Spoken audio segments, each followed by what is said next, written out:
Have you ever looked at some of the things that God has created, some of the animals, and the majesty and the beauty of some of these animals? I was thinking about that the other day. I mean, horses all by themselves.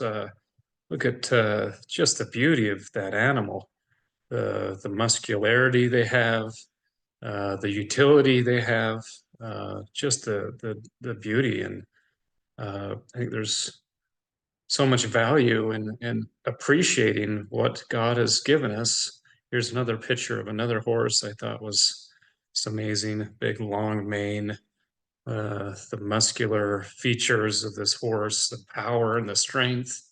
Um, it wasn't too long ago that we relied on horses to get a lot of work done, and just there is so much value there. I think you know appreciating and admiring some of those things, I think, have a lot of great value. And then that also, you know, can get carried away. We can get carried away with some of those thoughts. How do you free yourself from, sexual sin or with lust? What does it mean to lust? Is it a sin to lust? What do you do to lust? What happens in that process? How do you free yourself from that? Is it a sin to just state the facts? There's a beautiful woman. Is it crossing the line to just state the facts? No, I've stated the facts with these horses. I think they're amazing animals, very beautiful creatures. And no, of course, it's not a sin. And how can I say that? Well, we talk about it in the scriptures even. Uh, when talking about Jesus's mother, earthly mother, in the Book of Mormon, First Nephi chapter 11 and verse 14, it says, this is a vision that Nephi was given of the events that would happen in Jesus's life before they happened. And it says in verse 14, and it came to pass, I saw the heavens open, and an angel came down and stood before me. And he said unto me, Nephi, what beholdest thou? And I said unto him, a virgin, most beautiful and fair above all other virgins.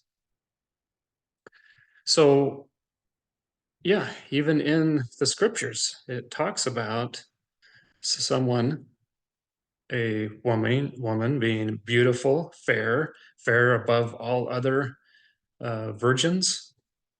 And so I was thinking about the definition of those words, and I looked at the 1820 dictionary to give kind of an older meaning to some of these words because they do change over time.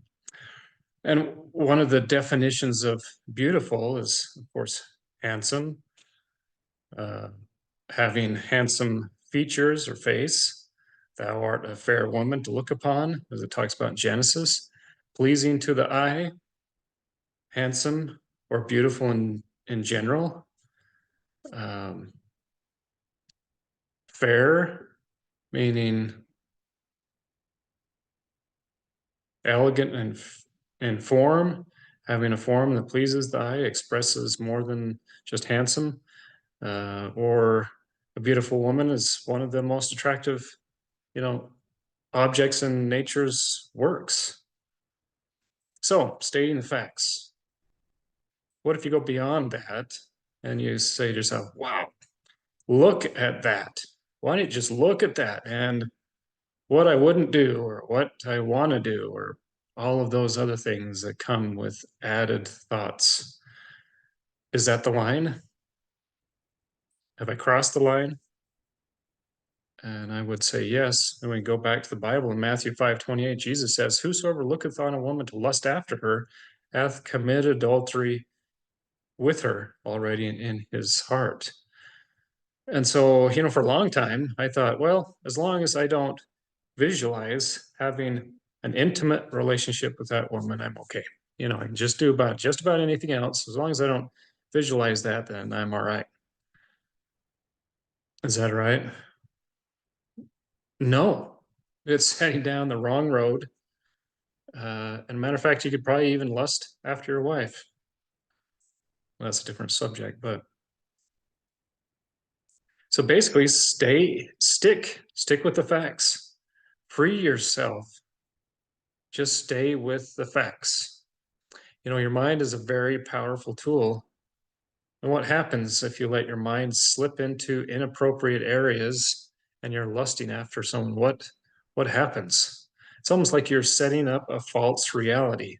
You're visualizing something with somebody that's not going to happen.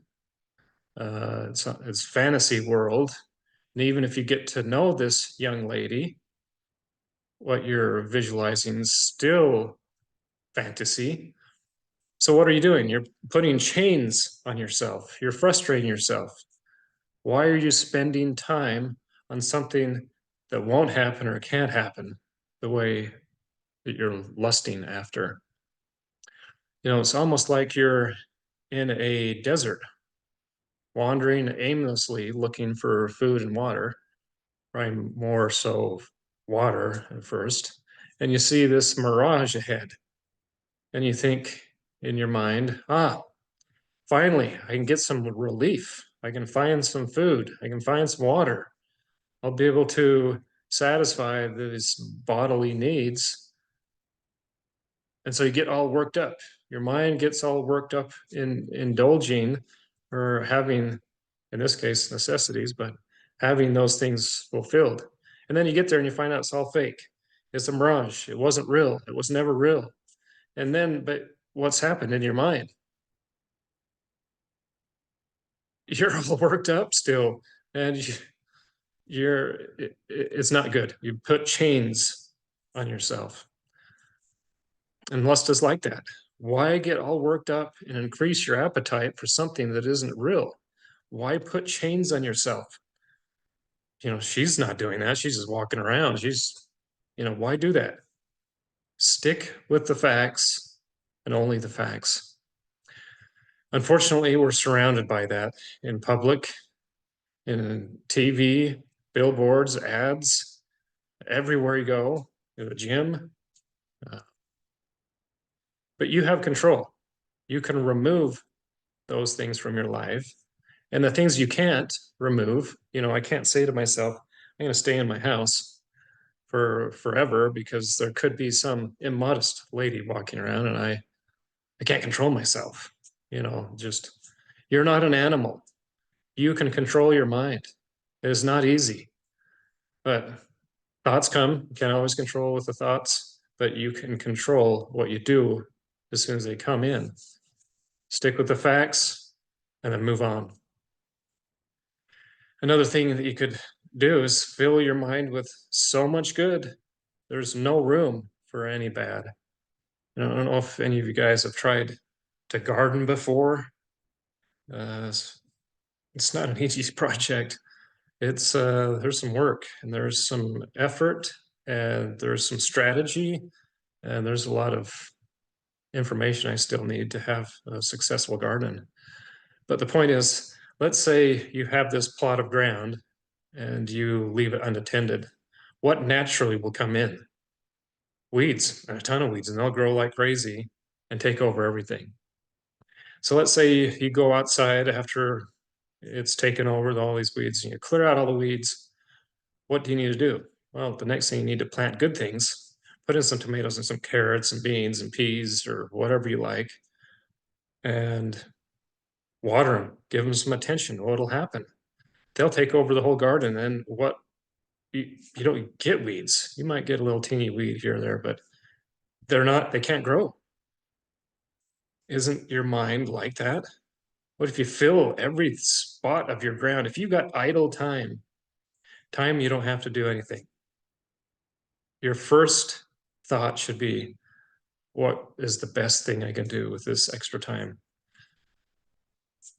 And you're smart. You know how to fill those things with good things. Fill your extra time. Talking about a garden, just kind of a side note, this last summer, I bought a couple tomato plants from Costco and they were good size because everything you get at Costco is big. I planted them and then I got on YouTube and I watched a video or two about how to help the plant grow more fruit instead of leaves and stem and everything else. And so I did some pruning and I thought I was doing it right. But these things, totally backfired. They were indeterminate tomatoes, so meaning they can grow as long as you've got season. Their size is not determined to a certain point. They just can grow and grow. And they did. They grew to these huge monster plants and they had very little fruit. And so, yeah, my efforts totally backfired. But the point is, these things were so big. There was no, even for my other plants, there wasn't a lot of sunshine in that bed because they were so big. So focus on just the facts. You can conquer your thoughts. You can control your thoughts. You can unchain yourself and be free. Put in the effort. You can do it.